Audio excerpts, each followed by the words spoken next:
Ladies and gentlemen, welcome to the Above the Bar podcast, where each week we belly up to the bar with a new guest, find out what they do, who they are, and what makes them great. So sit back, relax, and enjoy.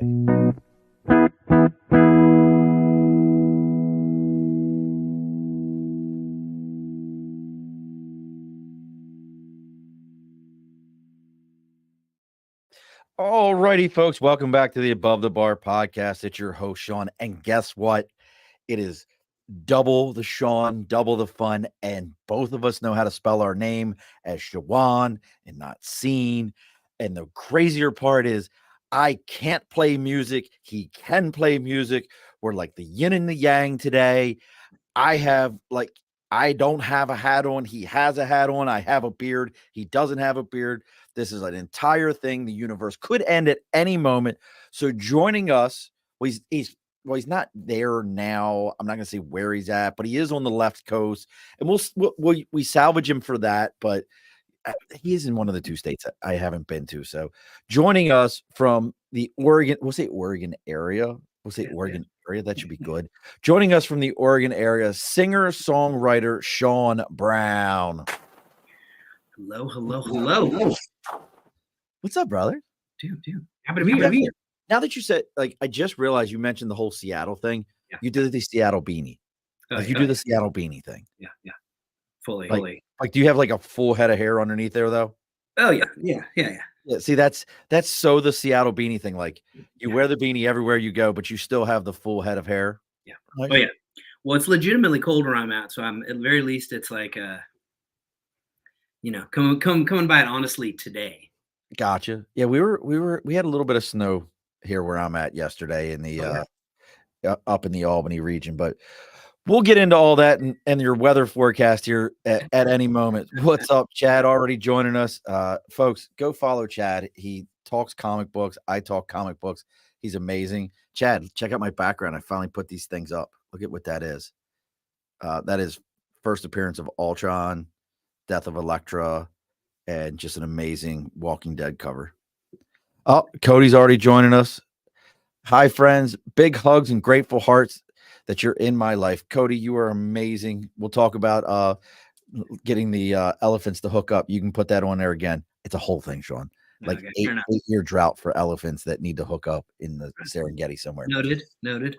Before we get too far, folks, and we get lost, Chad, I've said that 100 times. We should do this. I should tell you, I'll tell you about all the CGC books that I just got back, and I got 3 more coming. But before we get too far into all these things, as always, over my right shoulder, we got the big board for Sticker and a Cause. Maybe you're a musician, you've got a band, you've got a podcast, you're like Cody, you've got a podcast, you've got your joy retreats, you're doing all these different things that you've got going on, or you're like Chad, podcasting and on Facebook, but you got a sticker and you want people to know about it. Well, you reach out to me on Facebook, LinkedIn, YouTube, Twitter, Twitch. It's not Twitter anymore. X, formerly Twitter, Instagram, TikTok, even our email is the Above the Bar podcast. Reach out. Let me know what you got going on. I'll give you the address. You send me the sticker. Do you have any stickers, Shawn? I mean, there's some stickers around. I can grab a sticker. Sure. And then we throw that sticker up on the big board. That way everybody can know what you've got going on.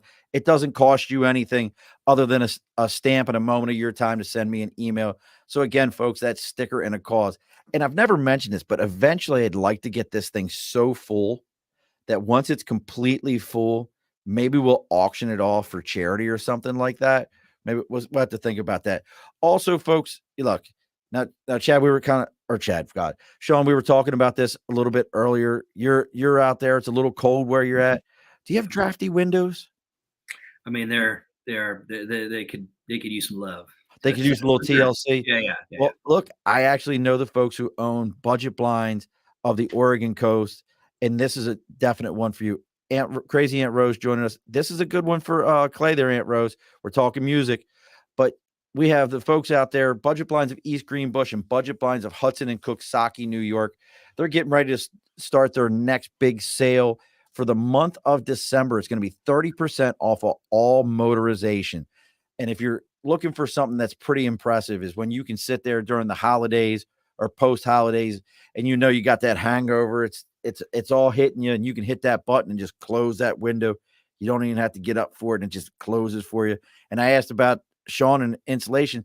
They carry honeycomb shades. One of the big things people don't know is, as of this year, there's 2 different manufacturers, and they carry both of them, Hunter Douglas and Custom Brands Group, that they actually can get you up to $1,200 in energy efficiency credit on your taxes just by buying shades. Think about that, folks. You get the little beautification. I don't know if that's right. You get to beautify, maybe. I don't know. You get to make your house look a little bit better, add a little style to your home, add a little value to your home, and get to motorize things. That's Budget Blinds of East Greenbush, Budget Blinds of Hudson and Cooksaki, New York. Tell them you're there to belly up the bar, and they're going to take good care of you. All right, real quick here, Shawn. So Cody says, haha, thank you, Shawn Murphy. Here's the link to supporting a specific special group of elephants that I will be meeting in person and checking on in April of 2024. Nice. Speaks. We plant joy. It's like these elephants that like got separated like 8 years ago, and they haven't had any loving since then. Which I don't know what elephants do when they don't get any loving. Yeah, what's that about? I don't know. Have you ever? Look, doesn't sound good. Whatever it is, it doesn't sound. Completely sidebar. Have you ever seen a male elephant at the zoo? That's a really good question. I don't know if I ever tracked one time gender. One time. Yeah. Okay. It was a thing. Make you feel like less of a person, but it was a thing. Fair enough. That's all I'm going to say, folks. Noted. But Shawn, so I appreciate you coming out. This is a long time coming. Yeah, finally get this opportunity to sit and talk to you. You've got your new song, and I almost jacked the entire name of it up earlier. Road of Bones. Road of Bones. And initially, I was thinking about that song, Road and Bones. I mean, yeah. But and look, Aunt Rose, we know it. You just got back from Kenya and learned a ton about elephants. Crazy Aunt Rose. Shawn, I could start a band for you. So her son is like this amazing drummer named Clay, K-L. Aunt Rose, I know I'm spelling it wrong. K-L-A-I, I think is how it is. And then we could get you a second drummer, which is my buddy who's the current drummer for Black Flag. Yeah, nice. We can get you hooked. So I mean, and then and we got the guys from what the heck's the God, I'm having a brain fart, but we get you a punk rock band, all kinds of stuff, man. We get you, right.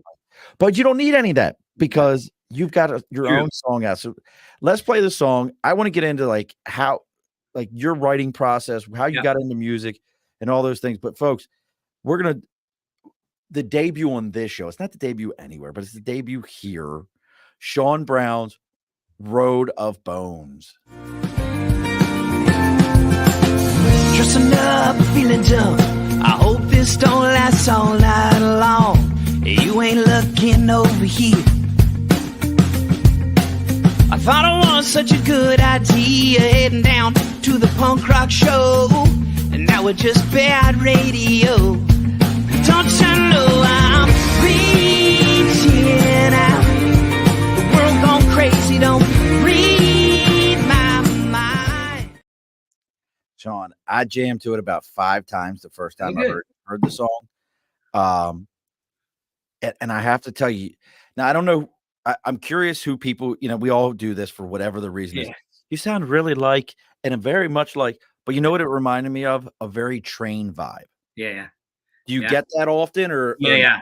Well, I mean, my story is long and arduous, but it was one of the first national tours I was ever on. Was a Train tour. Really? I was telling you before we jumped on, I've lived in the Bay Area a long time, and they're sort of Bay Area stalwarts. So we were running in the same circles back in the early aughts. See what Cody says. You spell your name correctly. That's the only reason you're on the show. That's right. That is true. I've been told that. Aunt Rose said. So they were actually a legit influence then on you and your music. Yeah, I don't know if they were like any kind of direct line, but I think there was certainly when I was coming up in the early days, there was this Bay Area thing that was very like Counting Crows were in Berkeley, and they were sort of coming out of Berkeley. There was sort of this organic, acoustic-y, cool, like soul thing that was happening that So like in that general sense, I would say, sure, it would be, you could put on Train Records and put on my records and go, there's pretty relative scenarios here. But I don't know if I ever was like, I mean, one, nobody can sing like Pat Monahan. So now he's definitely got a, well, yeah, he's got pipes. Yeah. Well, you know what though? You bring up a great point, because initially my first thought hearing you was a very much a, I heard Counting Crows, and now you throw out Train and thinking about them all being, all of you guys in that same area. So during that time frame, that was an initial, that was the sound. That was the sound of the Bay Area. There was a real thing happening in those days, and it was kind of in the water. The Stephen Jenkins and Third Eye Blind were around, like, too. They were sort of in this, it's kind of weird to think about now, but like this was all the same pool of people. So it was a scene there for a sec, and then, you know, everybody gets picked off and signed, and then no one's around anymore. But there was a thing. There was sort of this move towards sort of acoustic-y, organic, but very like pop friendly, radio friendly music. There was a lot of us were doing it in those days. That's for sure. So now when you say those days, to me, that's 93, 94. When did you really, you know? Yeah. When would you say, you know, we always hear the stories of, so I used to sing back in church and I was in the choir.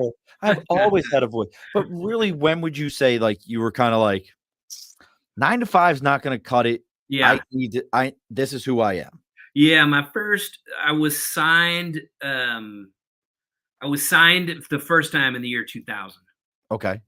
So I would have been working pretty hard, you know, 98, 99, like, you know, getting going ahead of sort of getting signed that first time, and then having a release. My first release was in 2000. So, so right around that.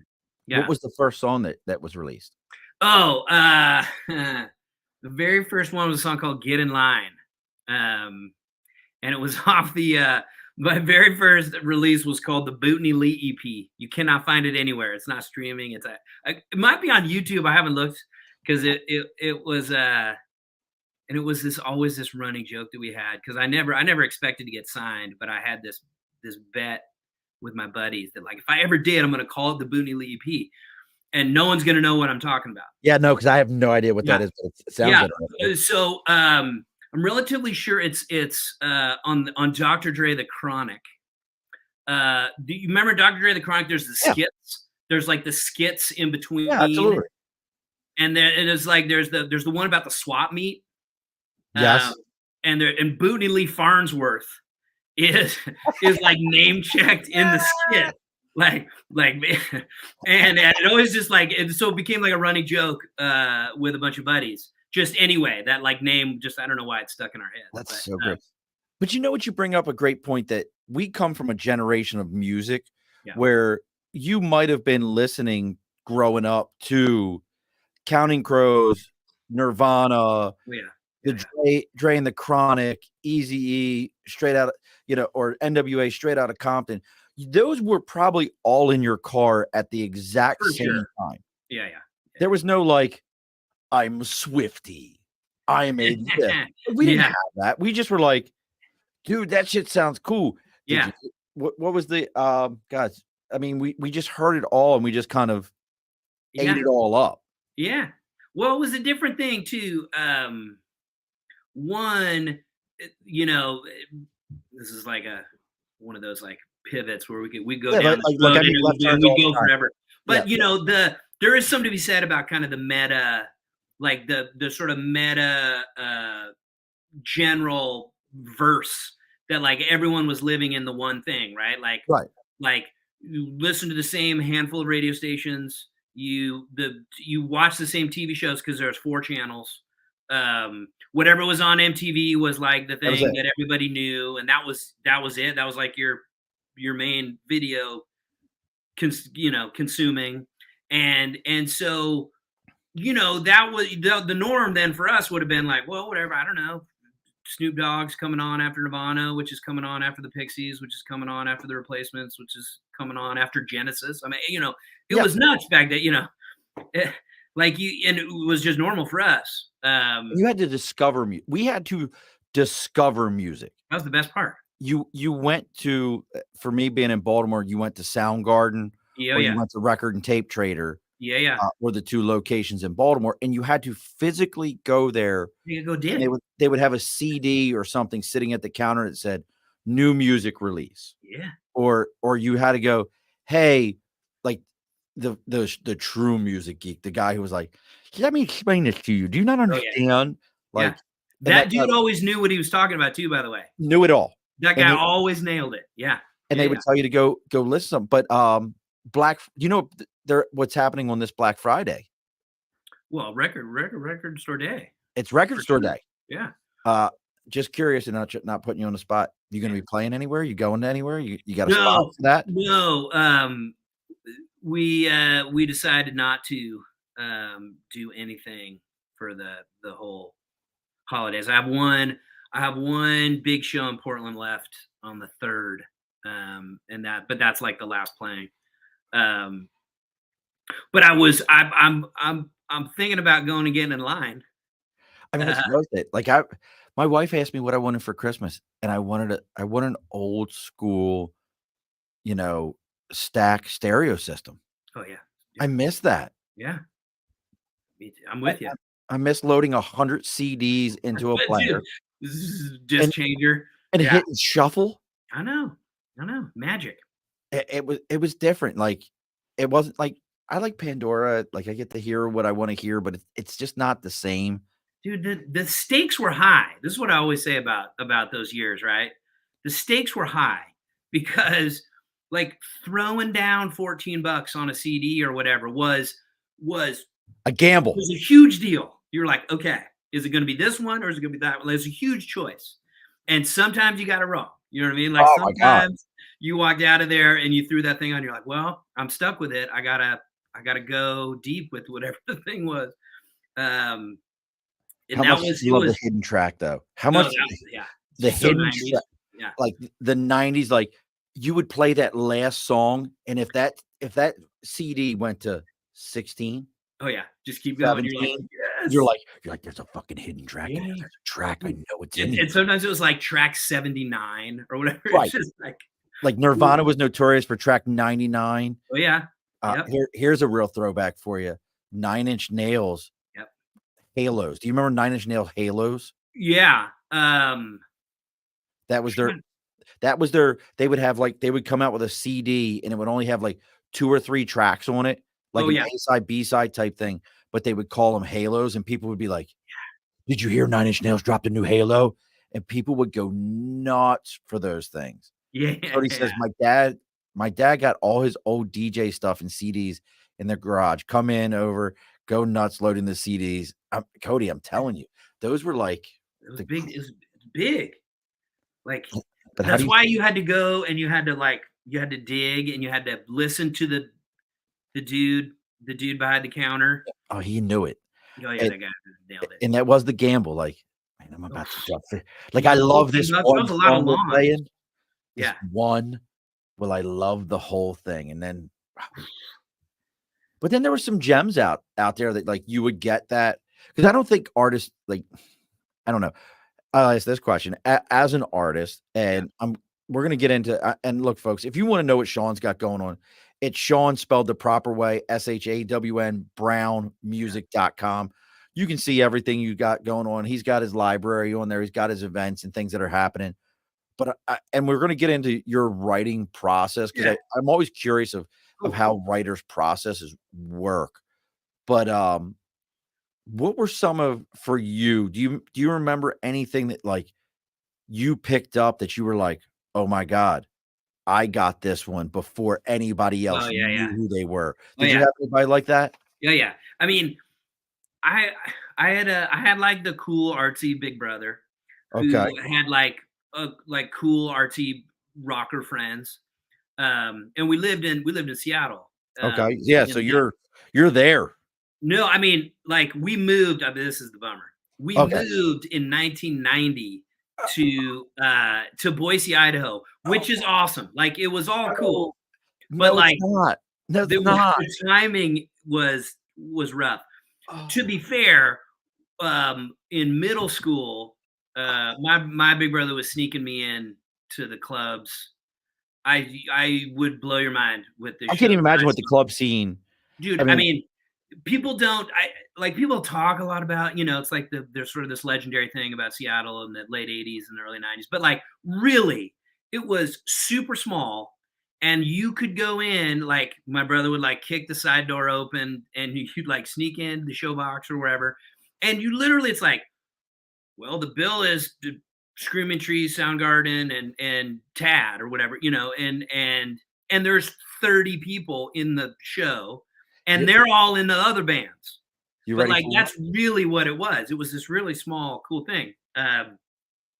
So you were tracking the bands, like if you're paying attention, you were tracking all that stuff. So especially when we then moved and I was in Boise, I was ahead of the.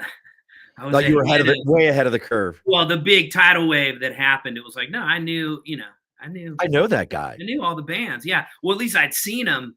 But I knew, like I saw Mookie Blaylock play a show. Like, and many people say they were there and like saw Mookie Blaylock, but like we were actually there. Like we You were saw there. Pearl Jam. Yeah. And like they were still Mookie Blaylock and they didn't sound great or whatever. But like the very Before beginning, they were playing malls, before the mall video popped out. yeah, You seen yeah, that one? yeah. They're like in the Sam Goody in a mall, like playing. Warehouse. Oh, so music. see, like to me, brother, that is, and I never got to go. Like being in Baltimore, it was Hammerjacks. Yeah, who would Steel have Town. been, right? Yeah, Like yeah. everybody would show up at Hammerjacks or Steel Town. Like that was how we graded. Did you make it? Yeah. You're playing Hammerjacks. Yeah, that was the You're line. playing, Yeah. you're playing like the East Coast live venue, which Yeah. it's gone now, folks. If you want to go look up Hammerjacks, you will find a place that fucking legends were built Right at. on. Yeah, yeah. For me, the one was I can still remember ninth grade. Matt Hall sat next to me. Still Okay. talked about. He's a light and sound guy now. Matt Hall sat next to me, and I was like, dude, did you hear this song on MTV? I think it's remember this is 1990. I Right. think it's a war protest song, but the band is badass. And he's like, what do you mean? I was like, I don't know. They keep going, Bloody Nile, Bloody. And Yeah. folks, that was Nirvana singing No Nirvana. Denial Yeah. and in Smells Like Teen Spirit. But I can still remember watching that video premiere and then being like, this is a world premiere video, Nirvana, and thinking like, my life is different. Yeah. My life is so different now. Yeah. Like it was amazing.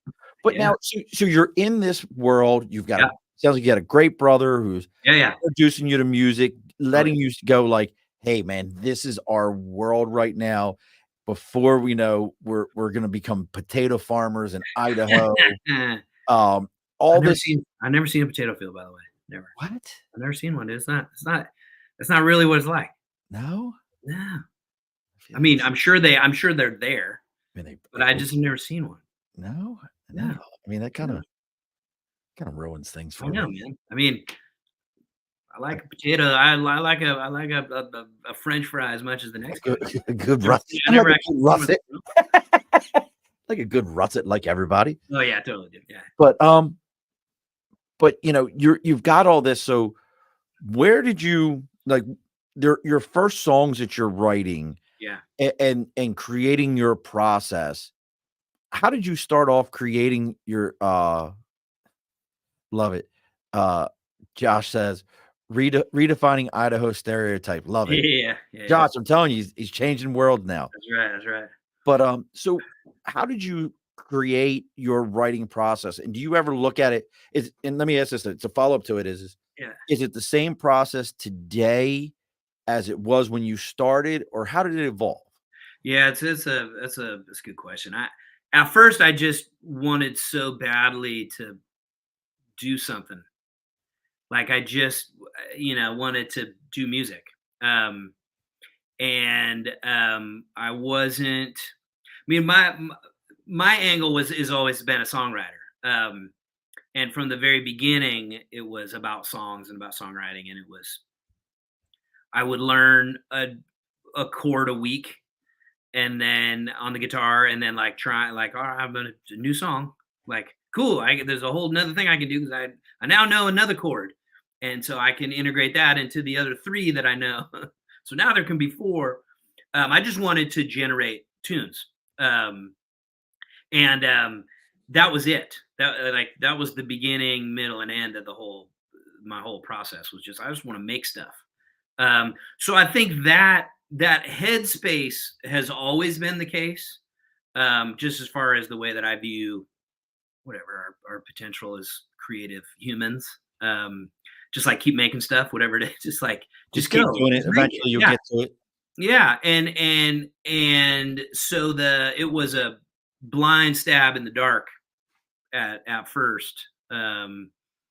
That has changed drastically over time. I mean, I literally, my career has been sort of broken into these big chapters, but there was a middle chapter where I had come off of my artist deals and just became signed publishing deals in Nashville and became a full songwriter, like in publishing the way they do it in Nashville, which is like insane. The way like what that really is, people would just be stunned as to like what that process is. But I spent a chunk of time writing songs for other people, co-writing with people, just writing. And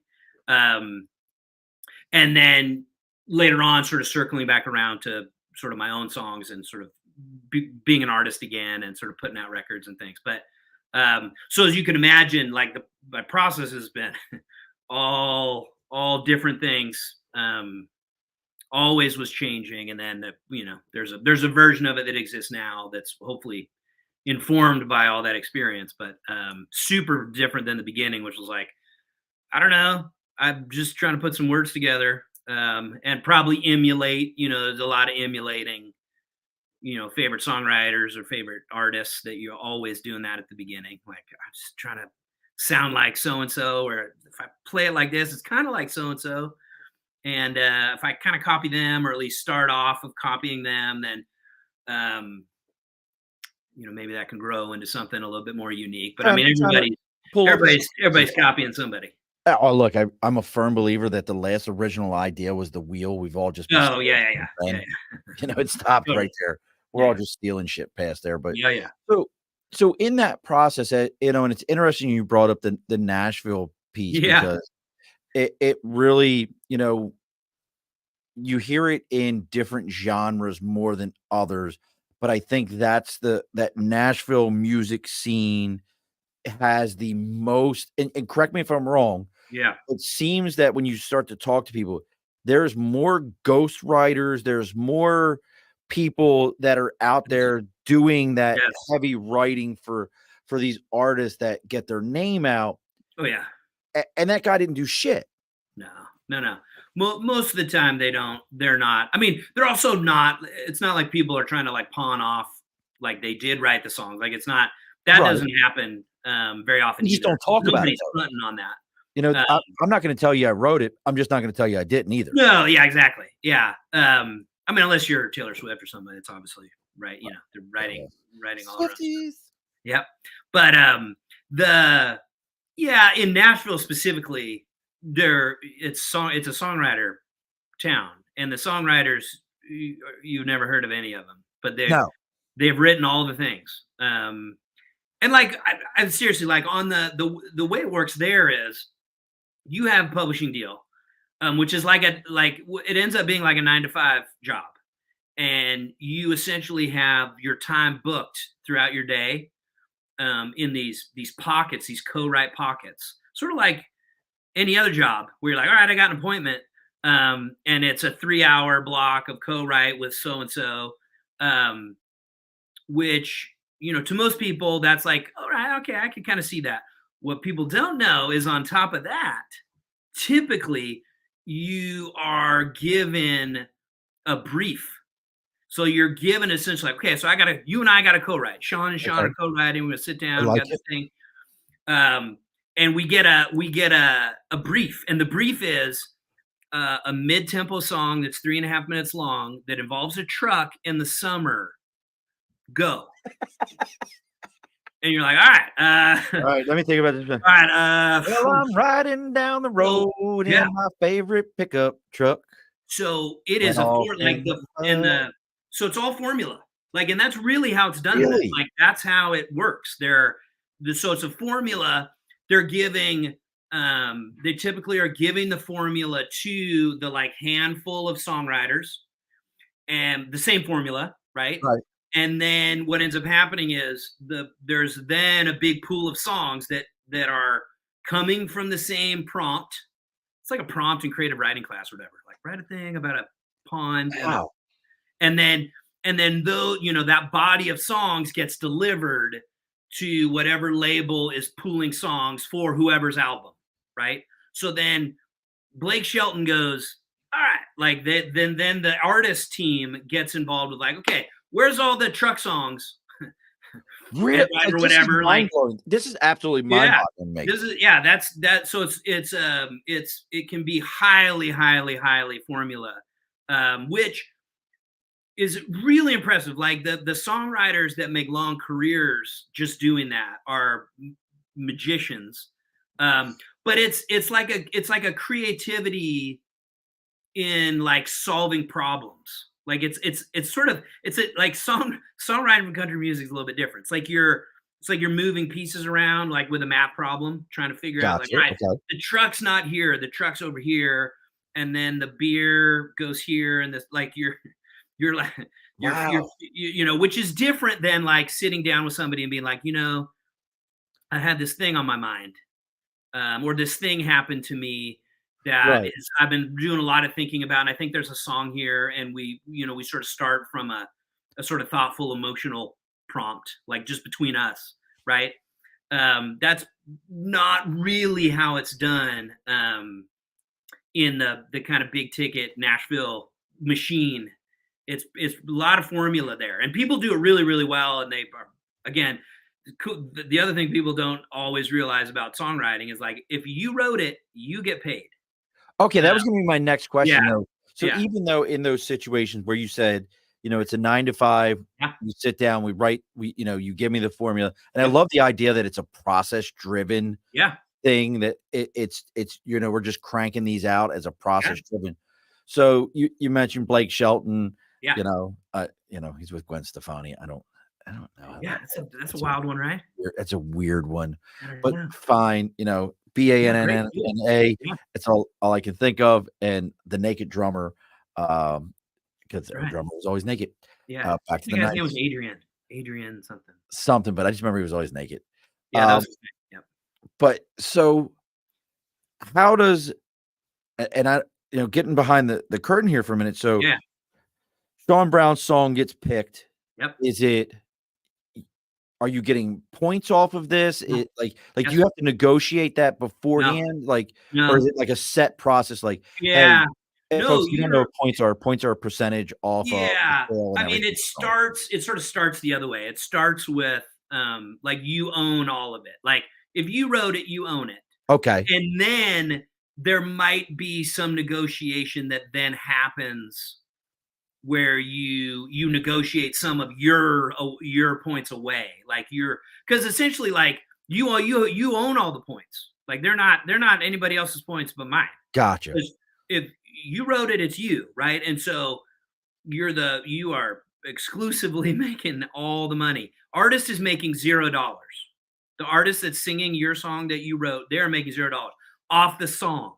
Okay. Now, they're huge concerts. There's a lot of other line items in the finances that they're making good. All kinds of money. But like, as far as like the song that's on the radio that's getting spun or whatever, that is the songwriter's money. 100%. Whoever wrote it is making that. Now, you might along the way, and this happens often, and happened to me multiple times, where you once you get in, like, you're going to make somebody's album, like, because that's the whole thing. It's like you're just trying to make a cut. You're trying to make an album. Just track 11 on whoever's at, like you're just trying to make it, right? I'm there. Yeah, you're just trying to get a spot, right? And then once that happens, that sets in motion oftentimes a bit of a negotiation around opportunities for the next album. And so you might give, there's ways in which you start to give some of your points away for like future consideration. But there's a lot of things that happen. That's your negotiation power is your That's point it. Yeah. That. Yeah. And so, you don't you don't always end up keeping your end. And there's also, you mentioned the ghostwriting thing, and this was very much me, where if you go that route, you vanish. So if you go the ghostwriter route, you essentially you get paid out. Like you get like written a check. Okay. And you're gone, like, and so it's like it's all legal, but like you're essentially like paid out in advance, and then you vanish from the credits. Oh, so do your points go away at that point?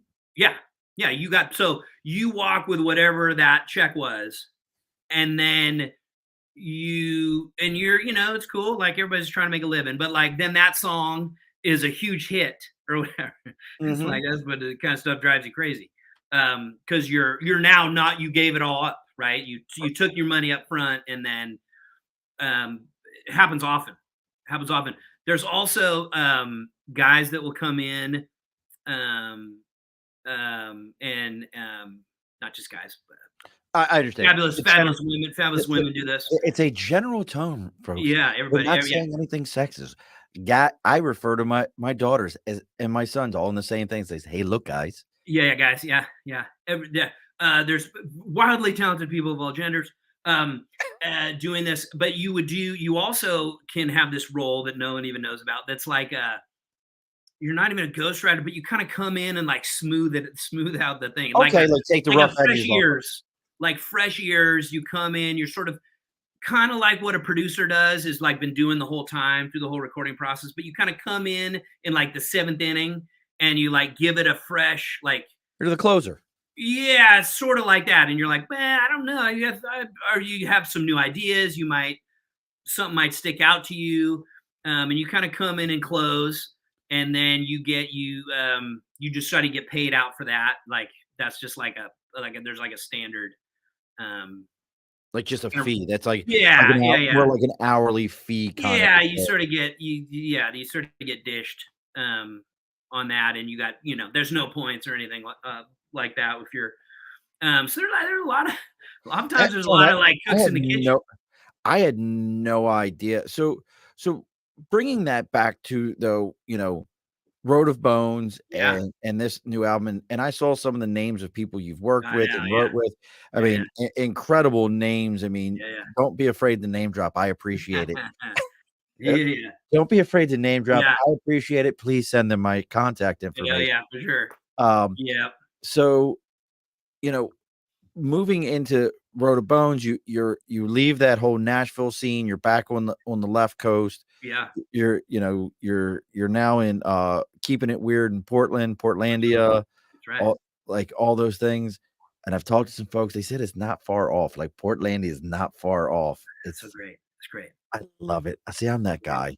So I'm completely I'm the guy that they look at and they go, white guy with a beard, 20 years in the Marine Corps. We hate you. I'm like, I love you guys. Yeah, I like your shit. I know, you have no idea who I am. They're like, you're supposed to not like us and be anti everything we are. Like, you don't know who I am. Yeah. You don't know this guy. Yeah, right. But so now you're out there. What prompted Road of Bones and for you to say, hey, you know what? I'm going back out. I'm going to start this all over again. And get at it again. Yeah, it's been a really cool organic thing, because essentially right before the pandemic gets rolling, and we go, the lockdown March, St. Patrick's Day, line in the sand, that happened. Right. I had that winter. I was living in the Bay Area still. I had like started to play shows again. So I had like kind of I always had this really awesome trio that was kind of my main trio that I did so much touring with over the years. Whenever I kind of put that back together, and we were kind of testing the waters, just playing for, just like really for fun, because it just sounded fun finally to go back and play again. So kind of got everything going, got everything revved up, and then everything shuts down, and you cancel all your dates, and that's all kind of over. But part of what ended up happening for me was I just started thinking about music. Like I just was in the headspace now. It was like, oh no, like it's like getting wound up. You kind of wind up the toy and then set them off. It's like I was going, like I was all right. My headspace was going. I was feeling creative. Obviously, we were doing a lot of sitting around at home, during those long stretches of lockdown, and I just started writing. Just went all in. Yeah, I just was writing. I didn't have anything else to do, really, right? So did a bunch of writing, and then I had a really, really good friend, Brazilian bass player named Rafa Lima. He's just a great buddy. I was sort of sharing what I was doing, kind of tentatively, like, yeah, I've been writing, but like, I'm just messing around, just playing. But I really did want to know if he thought any of it was good. And he liked a lot of what he heard. And then essentially, long story short, we started this project that involved all these heavy hitters. Okay. And most of it is it's essentially Rafa Lima is best friends with Greco Barato, who's this amazing guitar player, and he's essentially the musical director for Shakira. So Shakira. Yeah, right. So, and all those musicians are just sitting at home doing nothing because it's the pandemic. And right. All those musicians have their studios up. They're like they've because you got to make money somehow. Like everybody's got their home studios up. They're ready. Everybody's sitting around like, give me something to play. So we seized that opportunity and just started to make songs. And it started with the first EP that came out was called the Angel of Oakland EP. That came out first. That then grew into the Rain Parade EP, which then I sort of got signed on that, and then that's out on vinyl, and that's you kind of see the Rain Parade out a lot. Which then is moved into Road of Bones is sort of the next song. It's not on the Rain Parade, but it's sort of the next one that I'd never actually released just a standalone single before. So we're like, man, let's try it. Go for it. Well, brother, sidebar, Road of Bones. Yeah. It's so catchy. Yeah. It had, and I don't give a shit what anyone says. I still believe in where those artists have said, like, I am a sellout and I'd like to sell out every arena I'm ever in. Those people are like, I can't believe you. Yeah. Stupid. I don't know. I don't know anything about that. Yeah. I believe, for me, I just want to like do good work, and I want to do good like work that I like. Right. And if I like it or the people I'm working with like it, that's a great, I'm having a great time. That's the thing about just making stuff. Like people don't, I talk about this a lot when I'm talking about my music, and I'm also, I'm doing a lot of conversations right now because I released a new book on November 7th, my first book. Now the book is, I wanted to get into that too. So yeah. The book is? It's called We Almost Are. It's out on Embers Arts Press, and it's kind of like it's like narrative. It's like very narrative poetry. Really, when you really whittle it down. I don't know what narrative poetry is. It's like really short stories. Okay. Basically, I'm a Poe guy, so yeah, there you go. I would think Poe is short story poetry. Yeah. This is like 8 lines a page short. Every page is 8 lines, so it's like a Polaroid picture, like with words on every page. Interesting. So, regardless, it's just got me thinking about this a lot because I'm doing so much talking about the book. But for me, 99.9% of your time is like spent in the making, the like making stuff part. Mhm. Little tiny percent of the time is like delivering the thing and like here's the thing, or talking about the completed thing, or whatever it is. It's like most of your life is the making, like the process of making, like you're just making stuff, like. And so most of our experience is that time, like that time frame. And so if we're going to spend the vast majority of our time just in the making, then like that should be fun. Like, Absolutely. and we should in theory uh, program ourselves or kind of be on ourselves to like be aware that like this is really fun. I'm doing like not thinking ahead to the goal, not trying to finish, not all the thinking ahead stuff, goal setting stuff, but like literally 99. Enjoy the moment that you're in and the process that you're in with. Yeah, like just like make cool stuff. I don't know who's gonna hear it. I don't know who's gonna read it. I don't know, like, but and sometimes people hear my stuff. Sometimes people don't. Sometimes people like I don't have any control over that. But most of my life, if we're talking about literally like my breathing hours, is like making fun, cool stuff, or like trying to make people laugh, or whatever it is, right now. And I don't know. I think there's something really important about like positioning ourselves or remembering that, like, oh yeah, the thing that I'm doing right now is really fun, and I don't have to worry about when I'm going to finish it or who's going to read it or what. Like, Just enjoy the process. just make it. Yeah, like, make it. I don't know if it's going to be any good. I don't know. Like, I don't know. So that becomes a really big key. And Road of Bones was the same. I mean, this whole project, it sort of looks like there's like this EP and there's this EP and but it's really all been one long, couple of years process. All the same players, it's all the same great musicians are playing on everything. So it's sort of, for me, it's really just one big long Well, thing. the sound's amazing. I mean, I appreciate it. Yeah. and we're getting close to closing the bar up here Yeah. soon. I mean, Shawn, you and I it's the Shawn and Shawn show. Yeah, we just talk. We just keep going. This shit out. But I mean, so as you're going through the process, and there's so many things. And look, folks, if Shawn seems like a fairly approachable guy to myself, I think are you drinking a White Claw? You're not drinking a White Claw, are you? This wasn't a White Claw. What is it? It's the like CBD water. Okay, we're good then. As long as it wasn't White Claw. Yeah. So and Nate beat me to the punch. I was waiting. I was trying to figure out where the hell he was at. He always has to show up. My buddy Nate, who is the worst fantasy football picker in the world. He's, he always picks his first three picks are always kickers. Like he picks 3 kickers in a row in round 1, 2, and 3. I don't know why he does that. In a moment, he's gonna bitch and be like, "I don't fucking do that." But you gotta have a good kicker. I mean, I get that part. I get it. They win games. Yeah. But Nate has a question for you before let's get this out of the way. This is an important, because I was gonna ask you if there was like, where's it at? There it is. See, what did I tell you? What did I tell you, Shawn? So full of crap. Oh yeah. See, well, you called it.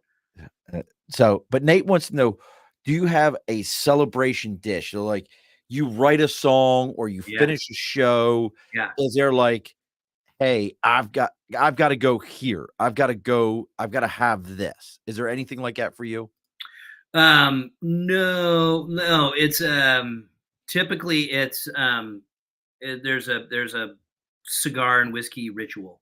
Okay. What's your whiskey of choice? I mean, I'm a big Redbreast guy. The Irish whiskey. Oh, never had that. Do you like Irish whiskey? I do. I'm not a Jameson's kind of guy. I don't mind Tullamore Dew. I did have a Jameson's not long ago. It wasn't barrel. It wasn't barrel strength. It was something cask or something like that. Yeah. That wasn't bad. But I mean, there you go. Yeah, I'm a bourbon guy. Bourbon. I really love rye. I would love a rye. Heaven's Hill. Like, have you ever had Heaven's Hill? No. Highly recommend this. But go ahead. So a cigar. Any particular brand of cigar? No, I mean the illegal kind. the illegal. Not the Cuban loaded. variety that were smuggled into the country somehow. Oh, Um, I like Monte Cristos. I'm oh a yeah, Monte Cristo I guy. mean, it's hard to go wrong. Yeah, You know, you can't Monte Cristo and a good whiskey or bourbon. I mean, it's a redbreast. I have to see if yeah. the Check local it place out. has that. Yeah, check it out. There now it's old enough where they've got some their established years. Gotcha. It's like there's like 12 and there's 15 and there's 21. And the 21 is actually the worst. Really? Yeah, I think the 15 is the best, but even the 12 I think is fantastic. They're actually related. It actually was. It was like some of the Jameson crew. Moved Like, over. well, they were like, well, I'm just gonna do this thing over here. Hopefully, no one will notice. Like, I'm just gonna make, had an idea. I'm just gonna make this thing over here. So it's like at least originally, it was like just like a Side indie. project. Yeah, it was like an indie rock, off the major label, side project. This was Temple of the Dog. Yeah, totally Jungle Dog. Yeah, yeah. No, And this is then, Temple of the Dog version. and Gotcha. then it's then it becomes a hit and sells love it. millions. I'm down with that. So Yeah. for us out here in the Albany region, it's New Scotland Spirits. Oh yeah, right And on. this is absolutely empty, but Yeah. they're in the Heidelberg Mountains, Oh, and cool. all their stuff comes local, and they were actually sued by the country of Scotland because Really? they were New Scotland distillery at Yeah. first, and they made Scotch, and you can't like Yeah, Kentucky, yeah, it doesn't work. Yeah. and they got sued, so they just Yeah. like, fine, we'll change. Thank you for the publicity, and we'll be New Scotland Spirits, Yeah. and we'll make a malt, Yeah. and but they make an amazing rye because No, good to now know. in New York we have Empire Rye. So Okay. rye is a New York grain, and they make their own here in New York called an Empire Rye. Right on. So that's I can talk about all this shit: food, liquor, Yeah, hell yeah. cigars, Yeah, yeah. music. So I mean, Shawn, you've got so much going on. I do want to ask this because we're getting to the end, and I think Yeah. this is an important question to ask because Mhm. there's so many people out there that are gonna, that they're gonna grab a hold of this. They're gonna see, okay, so this is how he wrote songs. This is how they're Oh, yeah. writing songs in Nashville. Yep. What are some of the give me like 2, no more than 3, like pitfalls of that world when Yeah. it comes to that contract and that element that you would tell somebody that was like, I'm gonna go be the next big songwriter or Yeah. artist. What would you tell them? Like, hey, watch for this, this, and this. Yeah. I think if you can write, there's people aren't actually very good at it, right? So, in other words, if you have some ability and you have some interest in it, and practice and you're really in the groove, you're a writer, you're constantly in your process and improving. Don't let anybody sort of jump in and interrupt that, because what ends up happening is we're talking about all the formulaic writing and everything that can happen. It's like that. The good songs and the great songs rarely come out of that. That's not real. Like if you go look at the great songs, the hit songs, things like that. Even in Nashville, pop music is similar.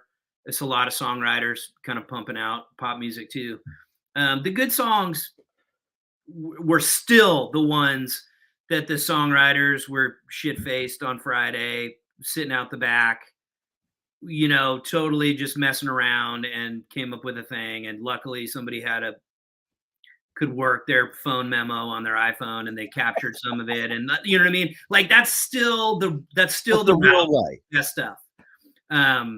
So I think there's a lot of noise that gets in the way of just being the unique voice, literally the voice, but also like the lyrical voice, the writer voice that everyone is. And I think for me anyway, the less you're paying attention to and letting that influence whatever you want to do, whatever the stuff you want to make, the better. So, How so about the another contract? way of saying just like do your thing. Do you, boo? Yeah, do it. Now, what about in the contract piece when they start coming to you, and we always see it in the movies. They're like, Yeah, "Hey, sign right here. Don't worry about it, yeah, son. yeah, You'll yeah, love everything about it. yeah, We'll go yeah, ahead and get you the big house. Don't yeah, worry about any of that. yeah. Any of that you would say, hey, You pay you attention. you do nothing without a good lawyer. That's my Get a advice. good lawyer. Yeah, do you do nothing, nothing. Don't even consider Nope. anything they put in front of you. You Hey, don't take a meeting. You don't take a meeting. oh, don't even take a meeting. No, no, no, no, Nothing. no. No. Sound like a man that's been there and done that. Yeah, yeah, yeah.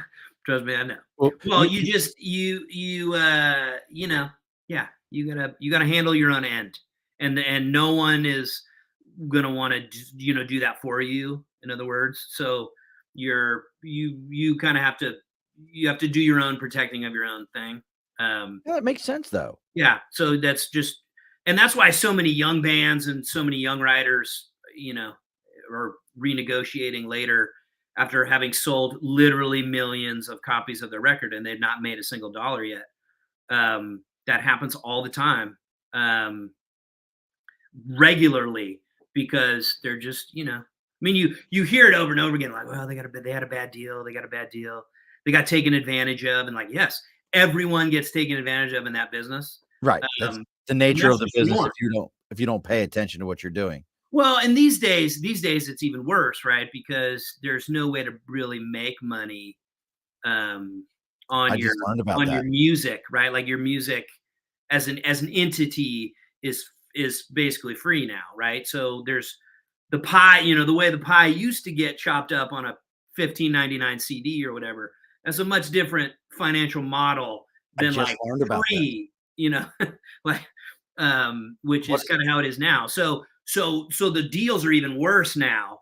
And you essentially, we were talking earlier about, like, you wrote it, you own it, you're the publishing is the value, right? If you wrote the song or you were a part of writing the song, that's the only valued piece in the whole financial thing.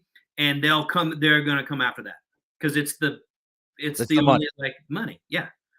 Yeah, I just learned that recently from another guest we had who Yeah. was like, you have to have something like 30,000 downloads to equal 1 CD. Oh, dude. Yeah. It's I have a something song, crazy. my song, I've got a song, Angel of Oakland, that I think is the song. If you look up on Spotify, is, I don't know, 400,000, 500,000, I don't know. But I mean, You've seen $50 off of it, yeah, probably. I don't know, a couple $100 maybe. I don't even know. I don't. My accountant could tell you, but like, certainly it's percentages of a cent. Oh, If so you're really talking about like listens on Spotify or on digital or whatever, it's literally percentages of a penny. that's insane to me Yeah, it's wild. Right? that So that don't we give that away, writers. Hang on to your publishing. so it sounds to me like really from that standpoint, Yeah. being a writer, Yeah. it has more value than and look, I got it. The biggest names out there, they're making crazy money, but For sure. being that writer carries a different value than Yeah. we really understand. For sure. Yeah. I mean, yes. And the biggest artists out there, for the most part, not coincidence, are also songwriters. Yeah, I mean, it makes sense because they're controlling their own destiny. Yeah. Look, folks, I mean, check out ShawnBrownMusic.com, and it's spelled the proper way, SHAWN. If you're a Shawn, that makes perfect sense to you. We're Shawan, not seen. Make sure you're checking him out, ShawnBrownMusic.com. Download his song about an extra million times for him. He will appreciate that in every bit.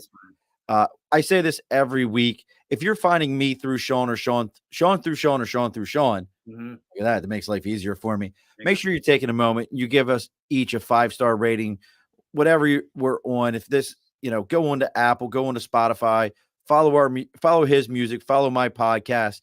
It may sound cliche, but listen to me, folks. That's how we get known. That's how these algorithms work. That's how this process goes. We're on Facebook, LinkedIn, YouTube, X, formerly Twitter, TikTok, Instagram, you name it, social media wise, I'm on everything. So make sure you're giving that, if you're one of my guests, we're one of the people that have watched and gave us hearts and stars, You have no idea how much it means to me to take that moment, how much it means to the other Shawn that's on here, to take that moment and to listen to our stuff and give that rating. It truly, truly matters to each of us. Now, Shawn, before I let you go, and don't log off right after, we got to talk for just a minute. Yeah. And I know, like, and Nate could tell me how many this is up to. It's like 209 or 210. I get confused. And I know you've binge watched all the episodes, listened to them for months on end so that you could be fully prepared for this moment coming up. So we always ask the guests to give the final word. So, Shawn, what is the final word? Make stuff. Alrighty, folks, be sure to push your stool in. This has been a Second Front podcast presentation found on Apple, Spotify, and wherever podcasts can be found.